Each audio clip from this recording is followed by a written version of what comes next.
So at this point, all the BTS members have released their solo projects, and I wanted to give myself a little bit of time before choosing my favorites from each of their albums. So I gave myself a few stipulations when it came to choosing a favorite. I couldn't choose the pre-release and I couldn't choose the title track. Now I know for some of their albums were more like EPs, so they only had like maybe 5 to 7 songs on each of their albums, but I still had to choose my favorite B-side, I guess you could say, from their albums. So I'm going in fan order. So the first one up is RM. So for RM's album Indigo, my favorites were Closer and Change Part 2.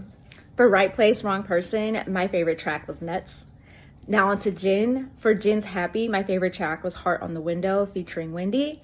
And for Echo, my favorite tracks, so I chose 2, was Rope It and Background.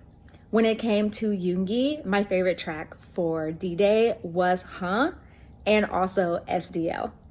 And then for J-Hope, for Jack in the Box, my favorite was What If. And when it came to Hope on the Street, my favorite track was I Wonder featuring Jungkook.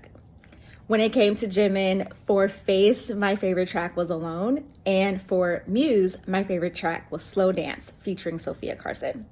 For V, my favorite track was For Us. Love that song so much. And then for Jungkook, my favorite track was Yes or No. So I have a question. What was you guys' favorite track from the BTS solo albums? Definitely let me know by commenting down below. And would you like me to make a more in-depth video of explaining why each track was my favorite? But yeah, let me know. All right.